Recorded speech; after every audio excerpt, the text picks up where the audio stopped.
He was there early, he was there late. You could always count on seeing Dave Bragunier in his small office behind the Kennedy Center Concert Hall, with his charts, often a meal, and always his trusted tuba. Why, sometimes you had to knock on his door, because Dave practiced that tuba in that room. Dave was a breath of fresh air. He was accommodating, supportive, patient, and so very accomplished at whatever he did. Dave was a proud member of the National Symphony Orchestra for 43 years. He met them all: Copland, Bernstein, Ozawa, Mazel, Fiedler, Mancini, Hamlisch. You name him, Dave could tell you a story. His enthusiasm and love for the National Symphony Orchestra was what was so endearing to many. In fact, after he retired, he couldn't stay away. During his 10 years in retirement, he was often seen at the Kennedy Center in his new role as a bass in the Washington Chorus, visiting backstage, coming to concerts, helping other retirees get around, organizing and leading the annual tuba Christmas series at the Kennedy Center, and even helping pass out season brochures at the volunteer table by the concert hall. Dave was kind, loyal, and devoted, especially when it had something to do with the National Symphony. I never heard him complain really but once. Frustrated, he told me, with that smile of his, that a certain colleague was a pain in the ass, sending us both chuckling and on our way. Dave was the first person I called when I had the idea of filming my colleagues remembering the great Slava Rostropovich, the National Symphony's fourth music director. He was encouraging from the start, supplying me with names and numbers of folks I should seek. It was going well, I told him a couple of years in, but the process was going slowly. I was figuring out my angle and how to do it, I told him. Yet I hadn't spoken with him, Dave Bragunier, the unofficial historian of the NSO. Finally, I told him it was his turn. Reluctant at first, he finally agreed. So after a choral performance at the Kennedy Center, we sat down in the purple-colored musicians' lounge room. I was shocked to learn shortly thereafter that Dave was diagnosed with an inoperable brain tumor. I hurried to get my Slava retrospective finished for Dave. After another year, I finally posted it on YouTube and told him to have a look. He called me. With the brain cancer affecting his speech pattern, his words came out jumbled, but I got the message. He loved it. He made my day. I thanked him for calling, and that was the last time we spoke. 3 years since his passing, I'm happy to have dug out my complete interview to show just a glimpse of this special man who had such a profound connection to the National Symphony Orchestra. How I longed to see him wearing his cowboy boots, Hawaiian shirt, and his wonderful smile, patrolling the backstage area he knew and loved so much. My first year in the NSO was 1961. I joined the orchestra. I graduated from Peabody in the spring of '61 and joined the orchestra in the fall. I was very lucky. I'm from a railroading family in Hagerstown, Maryland. Both grandfathers, all my uncles, all railroaders. We didn't have much money, but I had an interest in music pretty early on in grade school. And my parents could afford 50 cents a week piano lessons because we had an old upright in the front parlor. So I took my 50 cents a week piano lessons when I was in the 4th grade. I really wanted to play an instrument.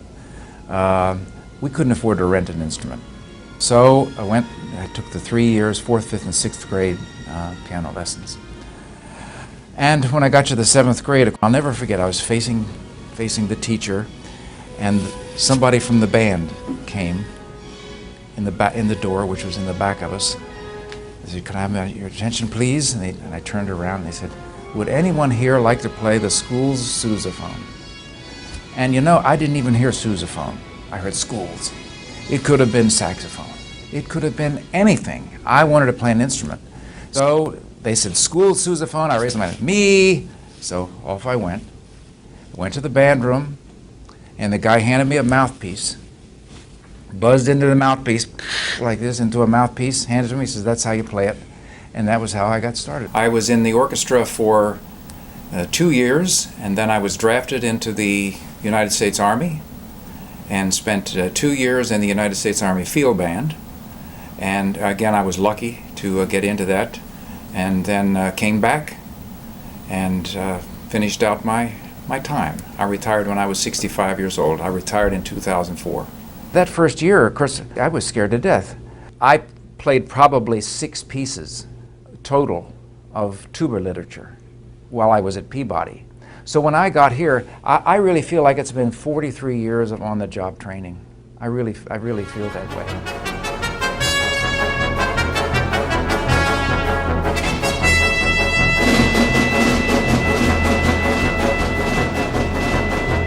I had never played a Tchaikovsky symphony. I had never played a Mahler symphony. I had played one Shostakovich symphony, the 5th one, and of course the Brahms 2nd. You know, I could almost name the pieces. You know, when you do Tchaikovsky symphonies in a major orchestra, you don't really rehearse them that much. And believe me, I needed the rehearsal. And there were the times would come, I would be there, and I thought I was counting right. And I'm about ready to come in, and I go, "Ah!" And I would feel that hand on my leg. That guy would reach out and grab me. "Don't you dare play." That was what he was saying. And he saved me. He saved me. I have fond memories of Eddie Gummel. Those first 2 years, he got me through. He got me through. That was the on-the-job training. I'm 73. When did you become the personnel manager? I became the personnel manager of the National Symphony in 1976. Dorothy's last year was my first year as personnel managing. So again, I lucked out.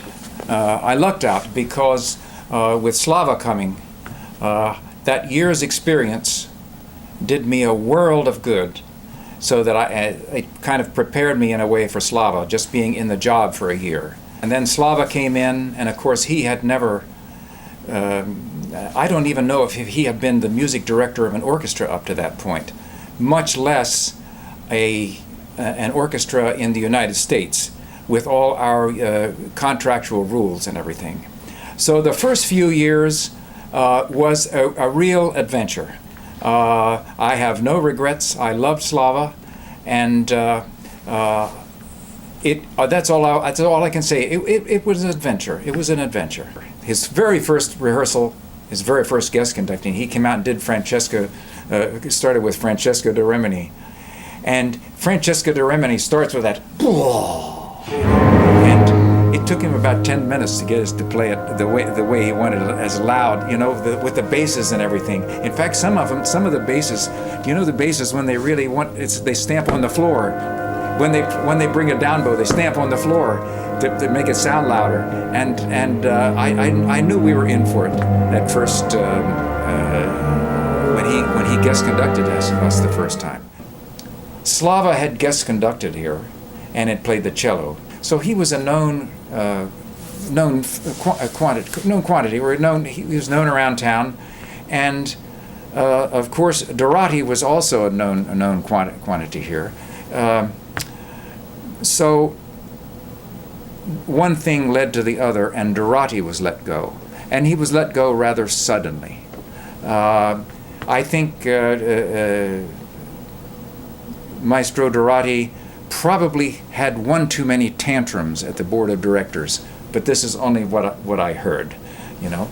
So Dorothy's favorite phrase was, either he got his way or he would say, "I packed my bag. I packed my bag." That was his. And finally, the board of directors, he had a tantrum over a canceled tour, and he said, "I packed my bag," and the board of directors said, "Pack your bag." That was it. And so we were basically without a music director. And the way the story goes is, David Lloyd Krieger was having a musicale at his house, which is now a museum. He was having a musicale, and he would have all these wonderful. He would have Isaac Stern, and Slava would go play, and of course David played the violin. They would play string quartets, and my teacher and mentor was Armin Sarro. He was principal trombone, but he was my predecessor personnel manager, and he was also my godfather. He looked out after me. I was his student at Peabody, and that's a whole other story. But the way he told me the story was that, and he was this Italian guy who took charge he was a take charge Italian guy. So they're at Krieger's, and they had played this wonderful chamber music and stuff, and David Lloyd Krieger was talking to my teacher, Armin Sarro. He's talking to them. And Slava was there, and all these luminaries, and Krieger and Armin were talking, and Krieger said, "Armin, what the heck are we going to do? We don't have a music director." And Armin says to him, "Go ask him." And the way he's told the story to me, Krieger went over and asked Slava if he wanted to be music director of the National Symphony, and Slava said, "Of course!" And that was how it happened. The National Symphony was actually my inspiration to play classical music, because back in those days, our schedule was such that we did quite a few concerts in other venues. And once a year, the orchestra would play in Hagerstown in the high school. They would take all of us from school in buses and go and hear the symphony. So the National Symphony was really my inspiration. When I was a junior in high school, I was really, I practiced a lot. Every free period I had, I was in the band room practicing. And my teacher, when I was a junior in high school, was very, very intense. He was a wonderful trumpet player and a fantastic band leader. And the National Symphony was playing a concert. They played in the morning. Then they had some time off, and I hung around the stage crew. The stage crew was setting up. I'm hanging around all day, and one of the stage crew guys asked me, "Well, are you a musician?" I said, "Yes, I'm a musician." "Well, what do you play?" "Tuba." I play tuba. He said, "Well, will you ever want to play in an orchestra?" I said, "Well, geez, that would be really nice. That would be terrific." So that night, my teacher took me to the NSO concert, and we stood right behind the tuba player. It was one of these halls that had the curtains, so you could sneak in.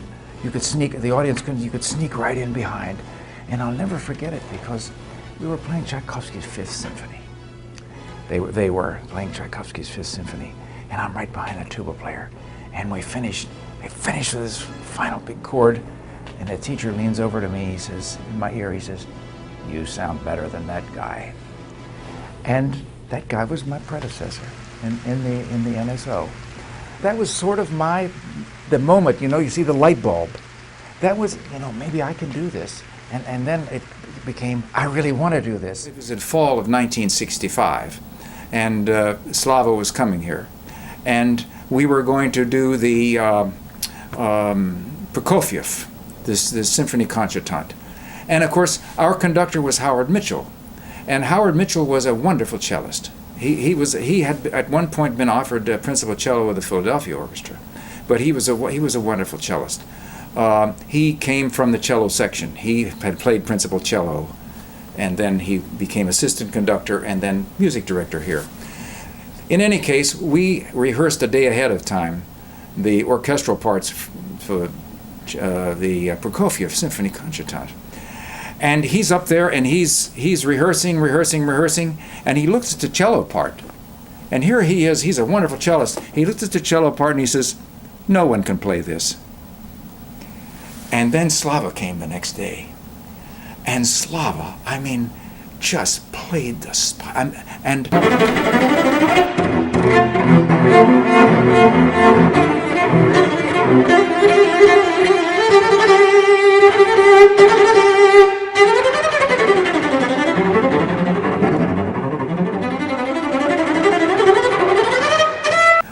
all of us including Mitchell, we couldn't believe it. It was I won't say it was life-changing, but it was one of those awesome moments that, oh my God, what is this? What are we hearing?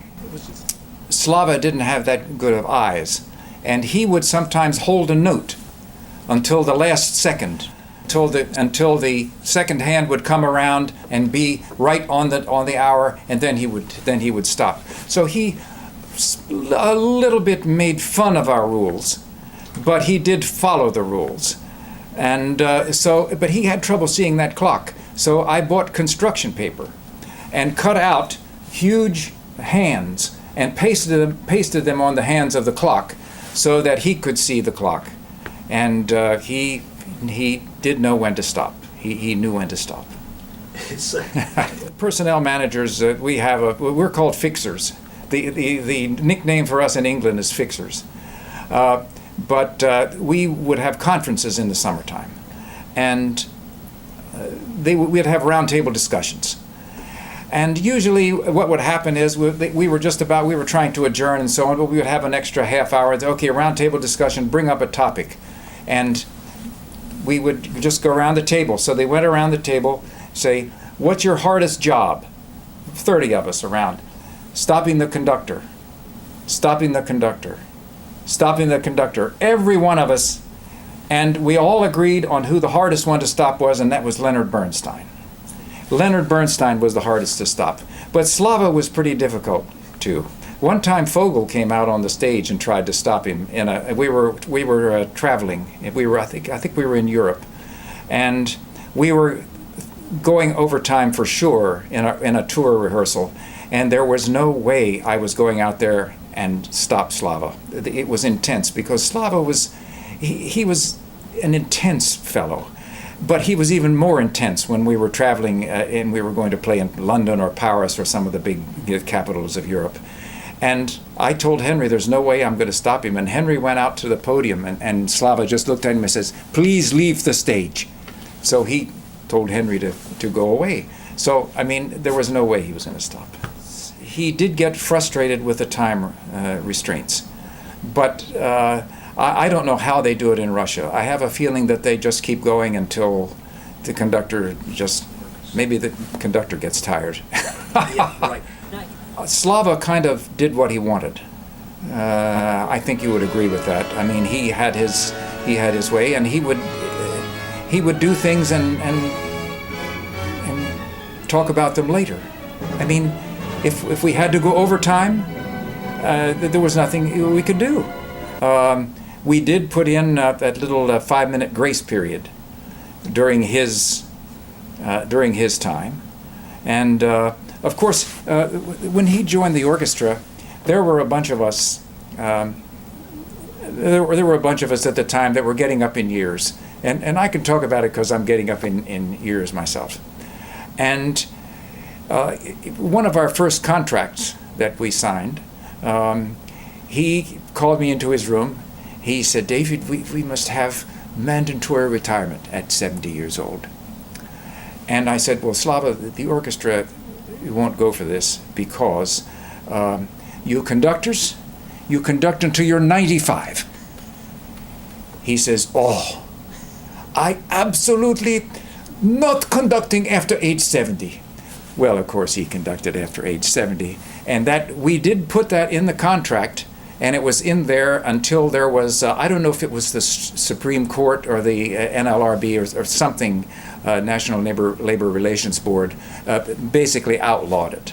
So we had it in for a number of years, and then some of the older fellows retired. Slava never drank before concerts.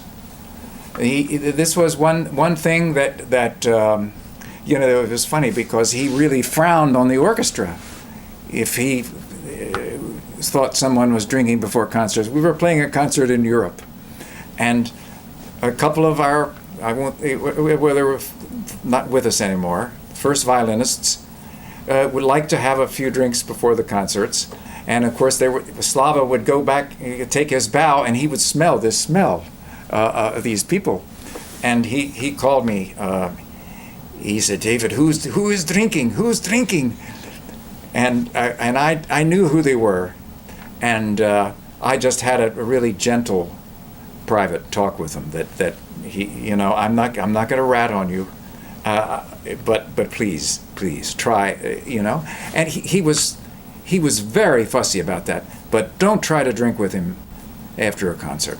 My Slava drinking experience happened his first weeks as music director, because at the time, I was married and I lived out in Tacoma Park, Severna Park, which was about 50 minutes away. And after our first concert, first night, came a knock at my door in backstage, my personnel managing office back there, and it was Slava. He said, "David, come, we drink." He had me, and he had the stage manager, which was Carl King. We went into the room. Slava pulled out a bottle of Seagram's Crown Royal. People gave him all. Slava had many gifts. People would give him booze all the time, and we sat there, and we could not leave until that bottle was empty. Now, I can take a drink, but I am not a drinker. I mean, I'm not. But we finished that bottle, and I knew that there was no way I was going to drive back to Severna Park. So I called my wife. "Can't come home tonight. I'm going to crash on the conductor's room on the couch." So I crashed on the couch next day. Okay, fine. Week went by. The next opening night, after the first concert, knock at the door. There's Slava again. "David, come, we drink." We went in. He had a fifth of vodka. We sat there. We drank. We couldn't leave till we drank the whole bottle. Again, call my wife. "Can't come home tonight." I slept on the couch. The next week after that, I locked the door to my room, and I hear a knock at the door. I didn't answer it, because I thought, this is going to kill me. I'll die. I will die. I love the guy. He was a real human being. You know, he really cared about people. He really cared about people. Slava really was,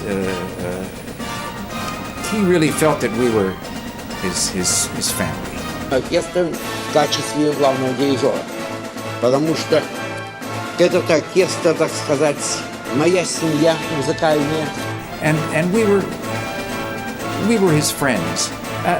I know I suppose there were people who would disagree with that.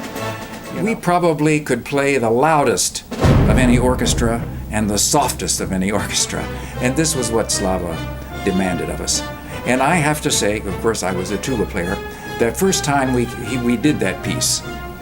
This is to show the progression of the orchestra through my own playing over the years that he was there. The first time we did that piece, there was a big moment in the last movement where the tuba and maybe the basses just go, Paul, Paul, and I could not play that loud enough when he was a soloist in 1965. The last time we did it, he told me it was too loud. So I got during his tenure, I got playing louder over the years. You know, Slava was like any boss. When you have a boss, there are some people that are going to hate you. It doesn't matter. I know that in my personnel managing days, I know that some people hated me just because I had just a minuscule amount of authority. You know, people. So that, you know, that's just a given.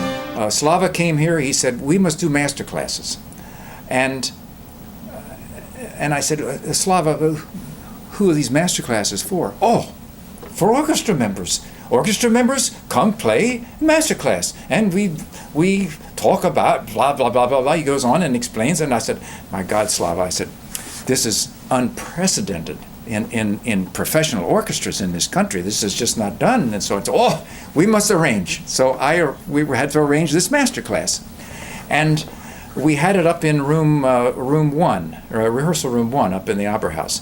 And I'll never forget the first one, because we had, I couldn't get anyone to play. That who the heck is going to step up and play? And I talked to Bill Foster, and I talked to, she was the first violinist in the orchestra. Her name was Kathy Hinton Broughton. And they were my friends, and I talked to several people, but those two didn't give me an absolute no. They sort of said, well, no, but, and so each one of them said, well, if she plays, I'll play, and if he plays, I'll play, and so on. So those two people, in my mind, they were heroes, because they got the master class started, because then people could see what it was.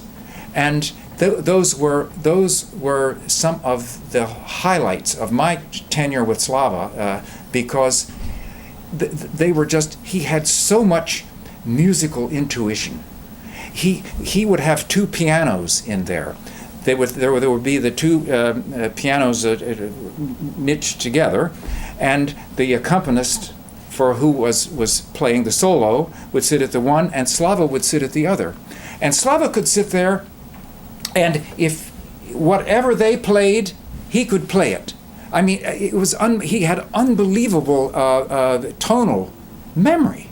The guy, he was just a phenomenal musician, phenomenal memory, and of course he did everything from memory.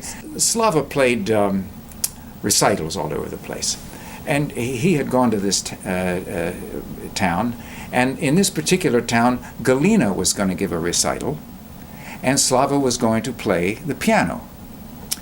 And apparently this fellow was hanging around, I forget his name, this fellow was hanging around Slava, and Slava always had his hangers on.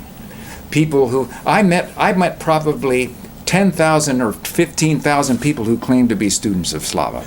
I mean, I sometimes had the feeling that if they were in the same room with him, they became a student of Slava. And this one particular man, I guess, was particularly irritating to Slava.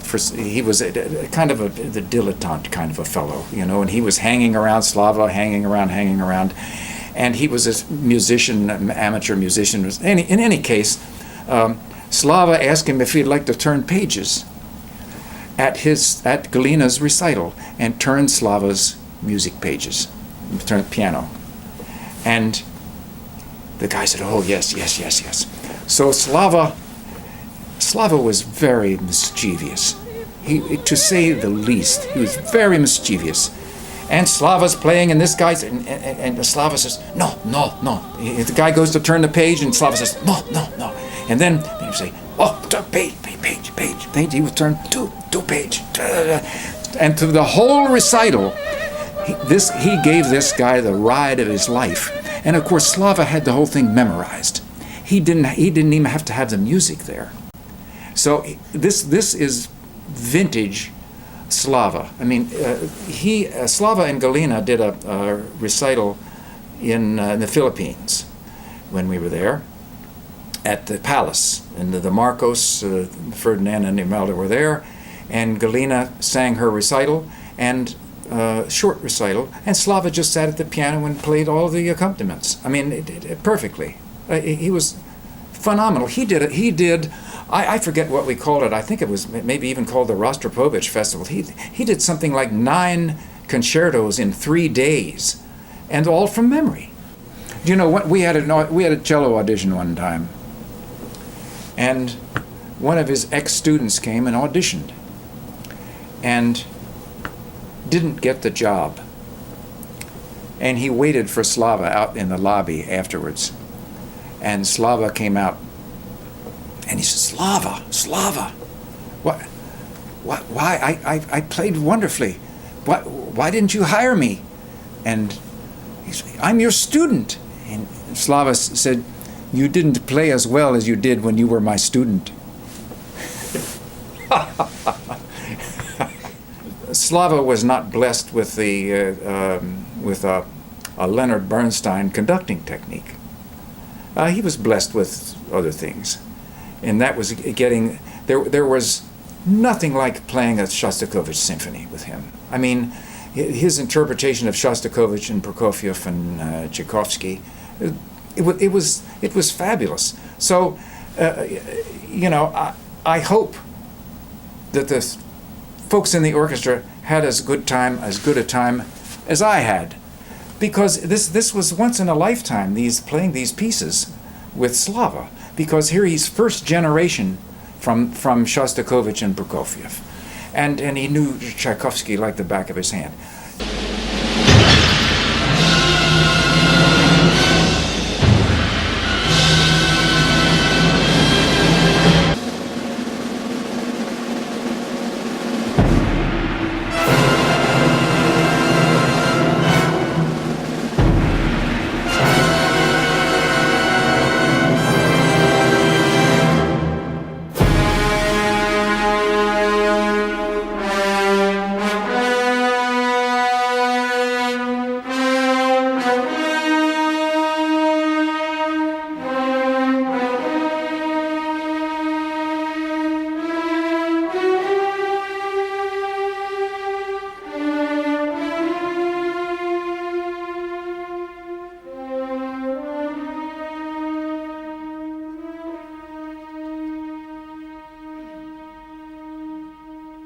I can't remember any time in my whole career of 43 years that we reached the intensity that we did with him. You know, it was just that's the only way I can describe it. Was the musical intensity.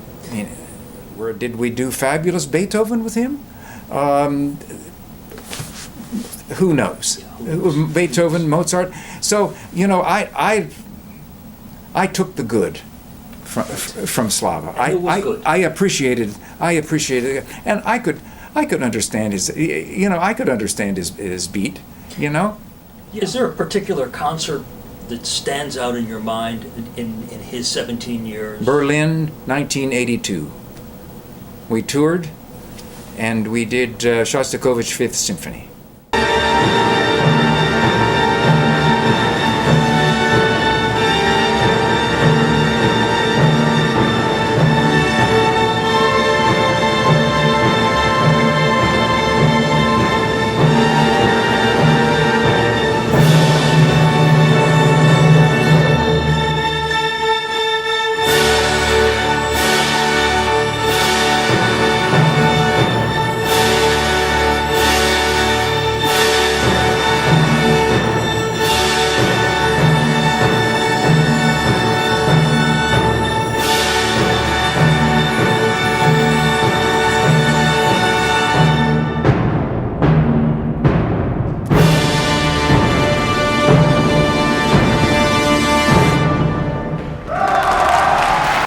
You notice I came right out with it. It was the most for me. It was the most intense because we were playing in the Philharmonie, and Slava was at his intense best. I mean, he was totally geared, because it was Berlin and it was the Philharmonie, and that's where the Berlin Philharmonic plays. And we ended with Shostakovich Fifth Symphony, and Slava had planned to do as an encore their song. It would be like here if we played Hail to the Redskins, but they have Berliner Luft.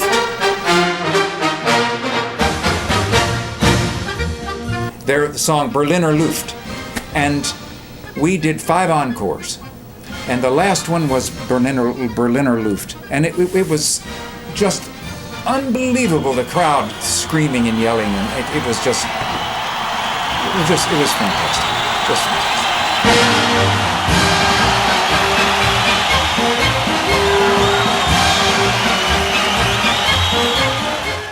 But we did play in Munich, and the critic panned us. The critic panned us. And it made Slava so furious that he would not go back to Munich. I don't know if he ever went back to Munich. He was so furious. In fact, I understand that he had canceled a couple engagements that he had there. He was just furious. He was just furious. Russia, now you're making me think about it. Those were just fabulous.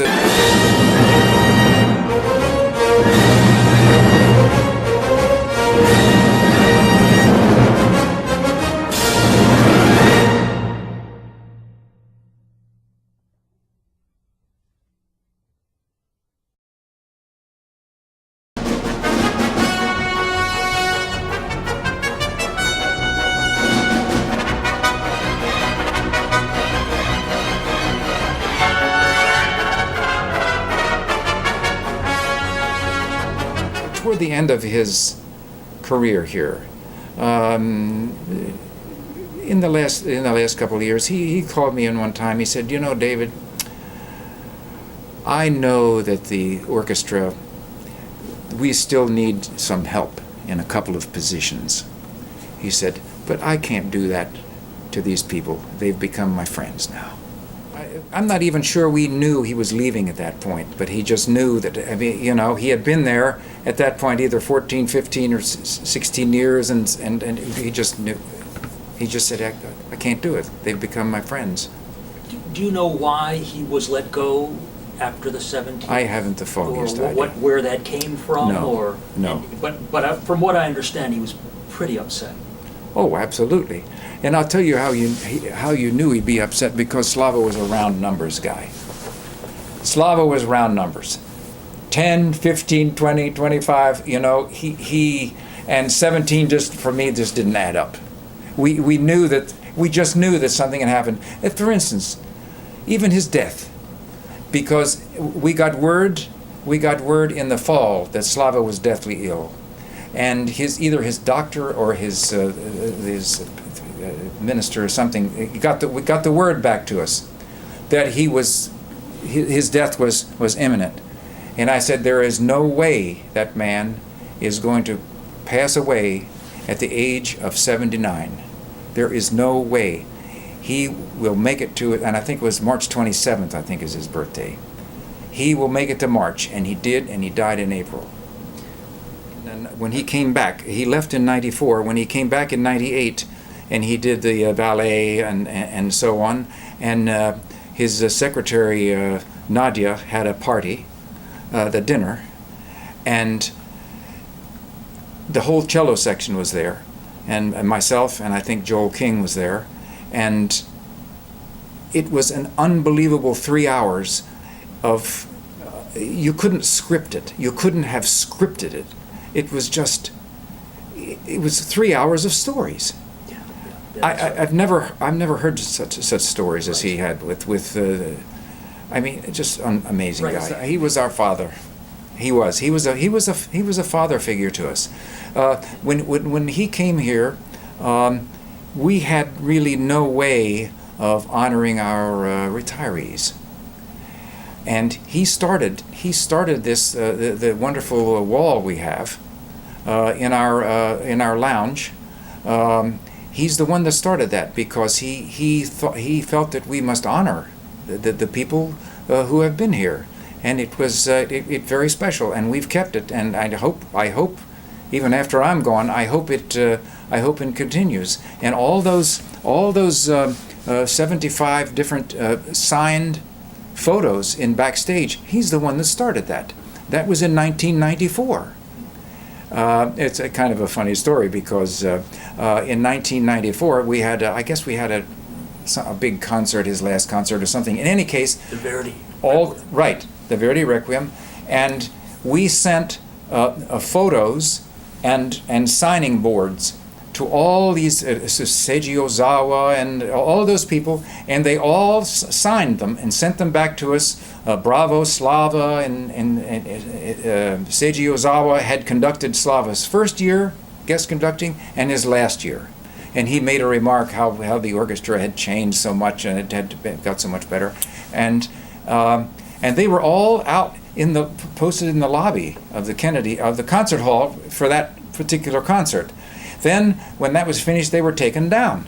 And this was 1994. So, of course, they were put in a storage area, and time went by, and we didn't put them up. They were just in storage. And when Slava came in 1998, Nadia, his secretary, called me a couple of months before he got there, and she said, "Where are those pictures?" I said, "Oh, they're in storage." She said, "They'd better be up when Slava gets here to guest conduct." So yes, I put them up. And there's that, and it's growing. It's growing every year. It grows. It's hard to say what his legacy will be. He came in. He did improve the orchestra. I do believe that he made the orchestra, helped make it what it is today. I mean, we have had we were a pretty damn good orchestra. During the Mitchell years, there's some of those records, some of those LPs that they made are really great. But the standards, standards have changed. Standards have changed, and the orchestra. I mean, he improved. I think he improved the orchestra vastly, and he demanded a lot of us. A lot of it is lost. A lot of it is lost. I mean, and it was look at what Slava did. All the composers that he commissioned. Maybe that will in part be his legacy. Was the music that he has left us with. And it's in my mind, and it's in the mind of those who played for him. But what you're doing now is wonderful, because hopefully people will look and realize what this man was and what he meant to music.